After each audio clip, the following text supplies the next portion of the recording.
Vamos lá, vamos continuando aqui a nossa leitura sobre Joaquim Nabuco, minha formação. Nós estamos caminhando, já estou na página 102 de 230. Você sabe, essa leitura vai sendo intercambiada com uma ou outra opinião minha, então é o nosso estilo de leitura aqui.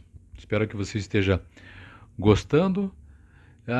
No final desta leitura, desse capítulo, eu leio um pequeno resumo feito exatamente do capítulo que nós terminamos de ler, porque isso dá uma dimensão do que se passou naquele capítulo. Tá bom? Então vamos lá? Estamos lendo aos poucos, né? Tá tudo bem numeradinho aí para você não se perder. Agora eu vou iniciar um capítulo chamado A Influência Inglesa. Então vamos lá? A impressão mundana, aristocrática, era para mim uma influência política puramente negativa, como o tinha sido a impressão artística da Itália ou a impressão literária de Paris. O efeito da sociedade, como o das artes e das letras, não era outro senão o de impedir o desenvolvimento do germe revolucionário que as leituras francesas dos 20 anos tinham deixado em meu espírito. Sem aquelas influências, entregue a meus próprios impulsos, do mesmo modo que o meu liberalismo inato degenerou em radicalismo, o qual foi em mim um puro fenômeno de estagnação em um espaço político fechado, o radicalismo teria degenerado em republicanismo. Ah, que interessante. Um distinto escritor que costumo encontrar na Revista Brasileira, entre aspas aqui, né, uma edição chamada Revista Brasileira, o Dr. Pedro Tavares, dessa ordem de republicanos a que chamarei prematuros, mais de uma vez me tem estranhado o que chama o desvio de minha evolução política. Para ele, o liberalismo desenvolve-se, completa-se, termina naturalmente pelo republicanismo. Trocando em miúdos, a evolução, e veja, a evolução também é histórica, né? Porque o Brasil está prestes a se tornar uma república, aqui, historicamente. Então, todos os pensadores, mais ou menos assim, se não todos, mas os mais jovens, começam a se encaminhar para um novo vento político que vem a ser a República. Ele não. Continuando, terá ele, o doutor Pedro Tavares, certeza de que Mirabeau, se vivesse, havia de figurar na convenção? A crítica é igual a que se fizesse, por exemplo, a Lafayette, por não ter abraçado a República em França depois de ter ajudado a fundá-la na América. O fato é que no republicanismo, falo do sincero, aquele republicanismo verdadeiro, há um ideal, mas há também um ressentimento das posições alheias, como no socialismo, no comunismo, no anarquismo há ideal, mas também inveja. E desta é que parte quase sempre o impulso revolucionário. Diz que tem uma pequena inveja em cada uma dessas posições que fazem essa inveja, acaba fazendo, olha, com que o impulso revolucionário transcenda. Continuando, sem as influências negativas da imaginação, eu teria sido talvez levado até a República, como tantos que depois se arrependeram. Aquelas influências me contiveram somente porque me desviaram ou me distraíram da política. Eu era, porém, por natureza, um temperamento político. Cedo ou tarde, a política tornaria a seduzir-me e só uma influência positiva que criasse em mim uma segunda natureza e modificasse o meu temperamento em suas tendências absolutas, radicais, podia tornar-me monárquico de razão e de sentimento, como fiquei. Essa influência foi o contágio do espírito inglês, o que pude apropriar-me dele. Trocando em miúdos, ele está dizendo que o fato dele, sendo jovem, continuar monarquista, deveu-se muito às influências inglesas, porque nós sabemos, na Inglaterra, a monarquia é bastante forte, E como eu disse em outro vídeo, hoje, quando se fala em monarquia, passado muito tempo depois de Nabucco, ainda se fala da monarquia inglesa, como solidez, como um sentimento, um sentimento da população em relação ao monarca, que agora mudou, agora é o Charles, mas que na monarquia reside o caráter de uma nação forte. Quase sempre é assim que se fala. Continuando a minha passagem pela Inglaterra deixou-me a convicção, que depois se confirmou nos Estados Unidos, de que só há, inabalável e permanente, um grande país livre no mundo. A Suíça é um país livre, mas é um pequeno país. Os Estados Unidos são um grande país, mas há nele, sem falar da sua justiça, uma lei de Lynch que lhe está no sangue, das abstenções em massa da melhor gente, do desconceito em que caiu a política, uma população de 7 milhões na época, toda raça de cor, para a qual a igualdade civil, a proteção da lei, os direitos constitucionais são contínuas e perigosas ciladas. Olha que interessante ele falando dos Estados Unidos de então, e agora a gente olhando os Estados Unidos, a grande nação. Pelo menos me parece a grande nação do Ocidente, né? A França é um grande país e um país livre, mas sem espírito de liberdade arraigado, sujeito sempre às crises das revoluções e da glória. O que deixa tão funda a impressão na Inglaterra é, antes de tudo, o governo da Câmara dos Comuns. A suscetibilidade daquele aparelho ainda perante as mais ligeiras oscilações do sentimento público, a rapidez de seus movimentos e a força em repouso de reserva que ele concentra.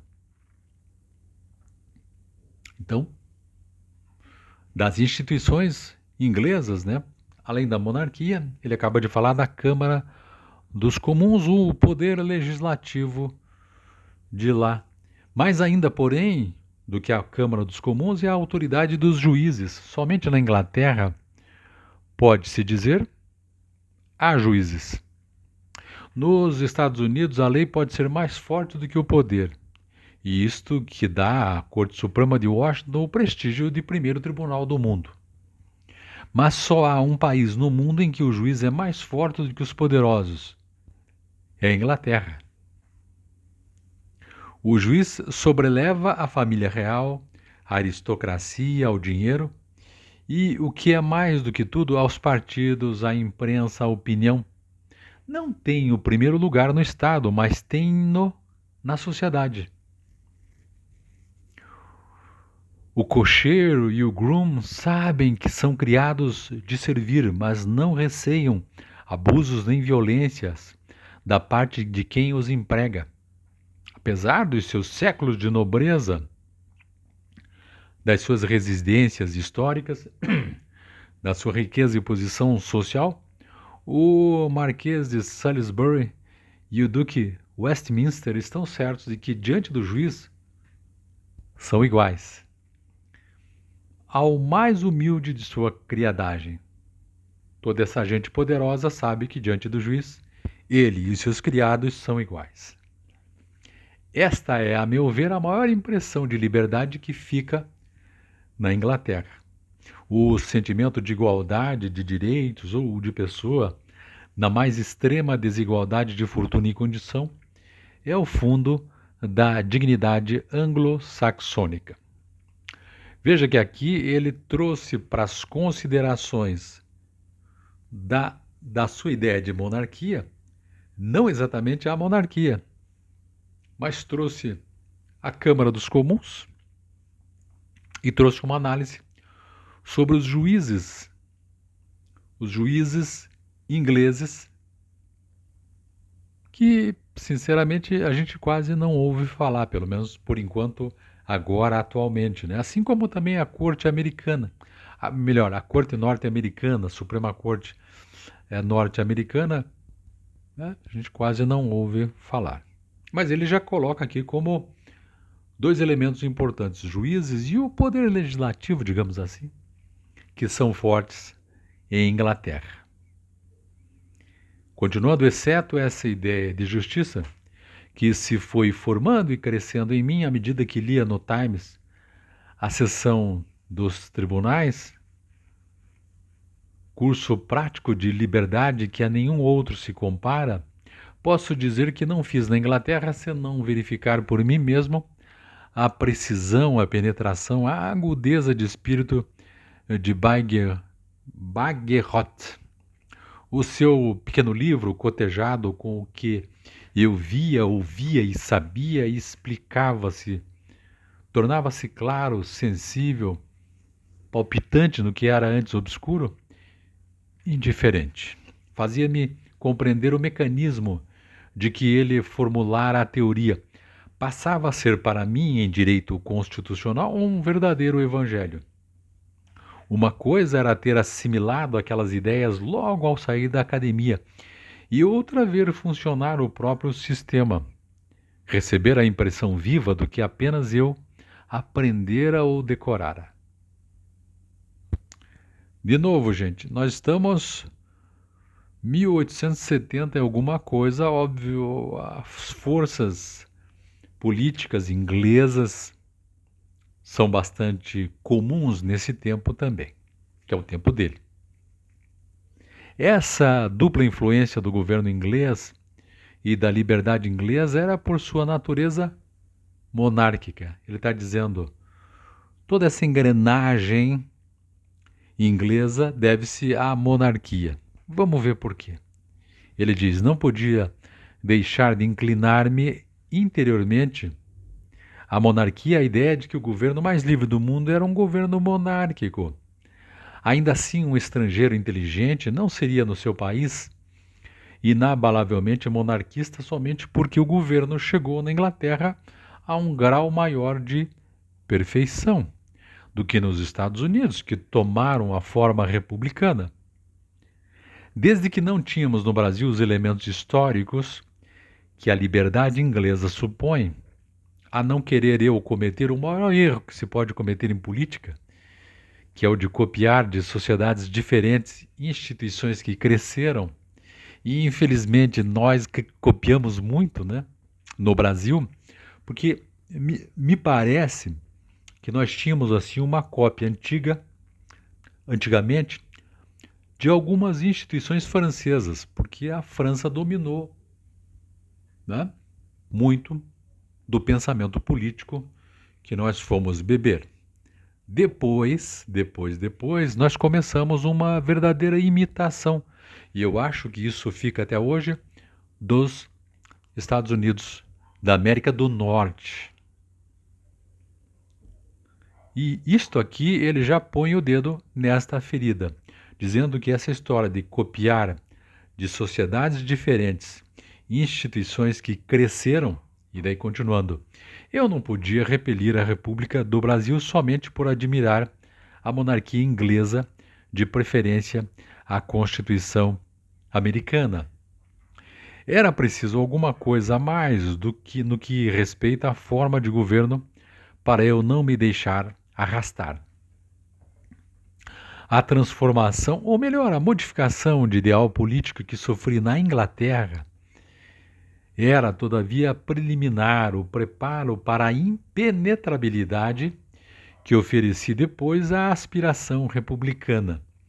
Quer dizer, essas viagens, esse conhecimento da monarquia inglesa fizeram nele uma espécie de de barreira intransponível para a república nele, para o republicanismo nele. Até então, a forma republicana me parecera superior à monárquica pelo lado da dignidade humana. Mas foi na Inglaterra que senti que nunca nossa raça atingiu ao mesmo ponto de altivez moral que em uma monarquia, com o privilégio dinástico que também o meu radicalismo rejeitava. Eu agora o via bem, não se fazia no século XIX, senão aproveitar a tradição nacional mais antiga e mais gloriosa para neutralizar a primeira posição do Estado. A concepção monárquica ficava sendo esta: a do governo em que o posto mais elevado da hierarquia fica fora de competição. Isto é, o rei ou a rainha estão num nível em que não se pode competir para esse cargo. O resto, sim. Era uma concepção simples, como a da balança, como a do eixo. Nenhum direito se transformou tanto no decurso deste século no Ocidente como o direito real, que de divino passou a ser puramente histórico, de ativo passou a ser passivo. O rei da Inglaterra, se quiser influir na política com suas ideias próprias e sua iniciativa, tem primeiro que abdicar e, se a hipótese é admissível, fazer-se eleger à Câmara dos Comuns ou tomar a direção da Casa dos Lordes. Casa dos Lordes é como se fosse um Senado, né? Entre o czar e a rainha Vitória, a diferença de autoridade é infinitamente maior do que entre a rainha Vitória e o presidente dos Estados Unidos. O governo pessoal é possível na Casa Branca. É impossível no Castelo de Windsor. O chamado privilégio é assim um cargo honorífico, uma tradição nacional, uma conveniência pública, quase uma fórmula algébrica de equilíbrio de forças, de conservação de energia, de moto contínuo. É tão absurdo ressentir-se alguém em sua dignidade da existência desse ponto fixo no sistema político, como seria o ressentir-se da existência do eixo da Terra ou da estrela polar. A muitos é impossível deixar de ver no ocupante do trono o homem ou a mulher, o acidente, a pessoa, para ver a função, a existência tradicional, a lei do movimento político. Aqui acho que ele tem razão, porque quando a gente enxerga um rei ou uma rainha, né, tomando como exemplo os Estados Unidos, a Inglaterra, a Grã-Bretanha, né, a gente percebeu, e nós que estamos vivendo por agora, assistimos ao falecimento da rainha Elizabeth, que ficou muito tempo no poder, e a assunção do filho dela. Mas veja, ele assumiu e parece-me que a gente está vendo uma continuidade, que o Estado está tranquilo, né? Dá uma sensação de tranquilidade. Em outras situações, talvez haveria a hipótese de tomada de poder, por exemplo. Mas nesse caso, eu sei que nas monarquias de repente pode acontecer isso, mas veja, neste caso, houve tranquilamente. Já se sabia quem ia sucedê-la e pronto. Assim como já se sabe quem sucederá o atual rei inglês, né?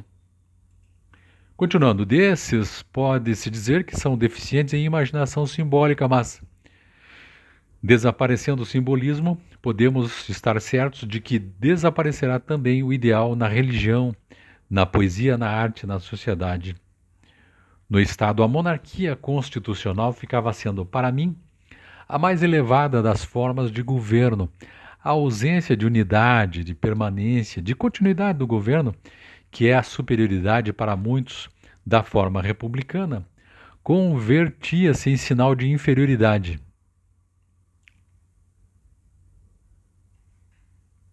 Esse ideal republicano de um Estado em que todos pudessem competir, desde o colégio para a primeira dignidade, passava a ser aos meus olhos uma utopia sem atrativo, o paraíso dos ambiciosos, espécie de hospício em que só se conhece a loucura das grandezas. Essa questão é muito interessante porque, e nós já tivemos aqui no Brasil isso, né? A cada eleição, a cada 4 anos, na eleição de presidente, movimenta e de repente a gente vota em alguns que não funcionam e aí fica, né? Eu acho que é mais ou menos isso que ele está dizendo. É a falta de tranquilidade no poder. É a loucura das grandezas. Não era este, de certo, o termo da evolução humana, pelo qual rezamos todos os dias quando repetimos o Adveniat Regnum Tuum. Desistir da ideia monárquica não é tão fácil como parece. Mesmo o sistema planetário é monárquico, diz Schopenhauer. O universo é a monarquia por excelência. Em vez de cosmos, Humboldt podia ter dado ao seu livro o título de monarquia. A ideia central do infinito, isto é, Deus, não podia ser em toda a esfera da inteligência e da atividade humana o verdadeiro ideal. Até hoje, a força transformada em direito e em tradição terá sido a gênese do ideal monárquico. Um dia ele sairá da ciência, da inteligência, da virtude, da santidade.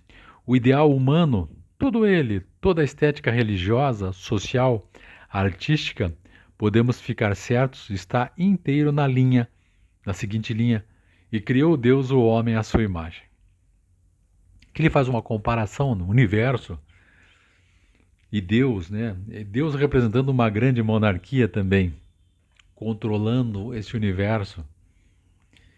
Continuando, eu encontrava republicanismo na Inglaterra em espíritos de primeira ordem. Havia republicanismos mais ou menos consciente em Spencer, em Mill, em Bagehot, em Bright, em Morley, em George Eliot, em G. Henry Lewis, mas era republicanismo sine die, tá para acabar. Conservado no sentimento monárquico para impedi-lo de corromper-se.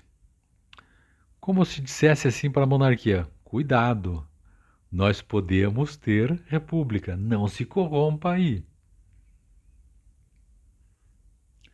A Inglaterra não seria a nação livre que é, se não houvesse no seu caráter uma fibra que impede a veneração dinástica de degenerar em superstição, de tornar-se servilismo.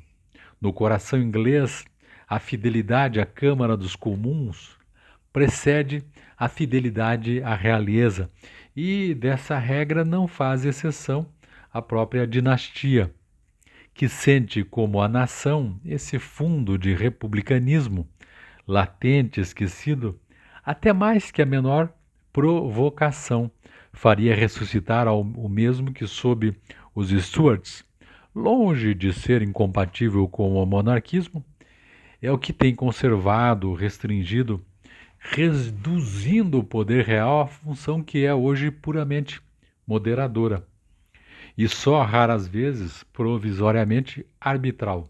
Isto é, uma função do rei onde ele tem uma função de moderação e não de dizer o que vai acontecer, né, no sentido eu sou o árbitro de tudo. Esse republicanismo não impedirá, pelo contrário, os que o têm em reserva de inclinar-se diante da rainha e defender a integridade de sua prerrogativa esvaecente. Isto é, ninguém se curva perante o rei e, ao mesmo tempo, defende a sua queda.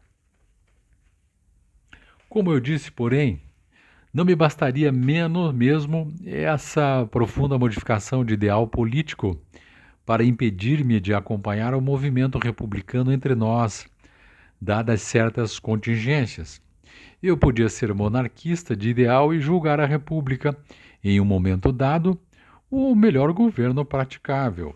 Como se pode ser republicano de ideal e muitos o são na própria Inglaterra, e fazer da monarquia o seu noli me tangere. Além disso, eu podia deixar arrastar-me por uma corrente de entusiasmo, por uma solidariedade de partido, por amizades políticas ou mesmo por algum interesse que soubesse disfarçar-se e insinuar-me no espírito sob a forma de um sacrifício à causa pública. As ideias para espíritos que veem os lados opostos das coisas, o que tudo tem de bom e de mal, são pobres, frágeis, antemurais. Isto é, ele poderia ter sido sondado pelos amigos, por outras ideias, para se tornar republicano. Mas isso não aconteceu. É preciso, para sustentar a fé política, mais do que a lucidez da inteligência, a não haver um sentimento que interesse o coração, ou uma espécie de ponto de honra que se impõe ao caráter. É indispensável um espírito uniforme de conduta, uma regra certa de direção. No meu caso particular, o que me poupou da ilusão republicana foi um toque apenas do espírito inglês. E assim nós terminamos. Vamos para a próxima página, já é o próximo capítulo no próximo vídeo, para a página 108. Interessante esse capítulo, né? Que é como é que ele se tornou e manteve a veia monárquica. Vamos fazer um breve resumo aqui que eu tinha feito, pedi aqui para fazer, sobre isto que nós acabamos de ler e que reforça o nosso conhecimento sobre este tema. Joaquim Nabuco, neste texto, relatou como a influência da Inglaterra moldou sua visão política, transformando-o de um radical com tendências republicanas em um monarquista convencido. Quer dizer, ainda bem para ele que nós tivemos essa influência da Inglaterra, né? Ainda bem para ele, obviamente, né? Vamos lá. A influência negativa inicial foi França. As leituras francesas dos seus 20 anos despertaram em Nabuco um radicalismo que, sem outras influências, poderia ter evoluído para o republicanismo. Itália e Paris. A influência artística da Itália e literária de Paris, embora em áreas diferentes, também contribuíram para impedir o desenvolvimento de suas ideias revolucionárias. A mudança mesmo lá na Inglaterra, olha só. Governo da Câmara dos Comuns. A eficiência e a rápida resposta da Câmara dos Comuns às demandas públicas impressionaram Nabuco, demonstrando a força de um sistema parlamentar. A autoridade dos juízes, a independência e a força dos juízes ingleses, que estavam acima de qualquer outro poder, inclusive da nobreza e da família real, foram um marco para Nabuco, representando a verdadeira liberdade. O Bagehot, as ideias de Walter Bagehot sobre o sistema político inglês, confirmadas pela experiência de Nabuco na Inglaterra, foram fundamentais para sua compreensão e admiração pela monarquia constitucional. Mas por que a monarquia inglesa? Tá? Vamos lá. Estabilidade e continuidade. A monarquia para Nabuco proporcionava estabilidade e continuidade ao sistema político, evitando as constantes disputas e instabilidades características de muitos sistemas republicanos, essa briga pelo poder. O equilíbrio de poderes. A figura do monarca, embora com poderes limitados, atuava como um contrapeso aos demais poderes, garantindo um equilíbrio no sistema. Símbolo nacional. A monarquia representava a tradição e também a identidade nacional, unindo o povo em torno de um símbolo comum. Evolução histórica. A monarquia inglesa havia evoluído ao longo dos séculos, adaptando-se às mudanças sociais e políticas, sem perder sua legitimidade. Em resumo, a experiência de Joaquim Nabuco na Inglaterra o convenceu de que essa monarquia, a monarquia constitucional, era a forma de governo mais adequada, garantindo tanto a liberdade individual quanto a estabilidade do Estado. A Inglaterra, com sua história e instituições de valores, proporcionou a Nabucco um modelo político ideal a ser seguido. Quais são os pontos-chave aqui da nossa leitura? Aliás, os pontos-chave da nossa leitura? A influência da Inglaterra transformou a visão política de Nabucco. A Câmara dos Comuns e a autoridade dos juízes foram cruciais para essa mudança. A monarquia para Nabucco representava estabilidade, continuidade e um símbolo nacional, e a experiência na Inglaterra o convenceu de que a monarquia constitucional era a forma de governo ideal. É isso.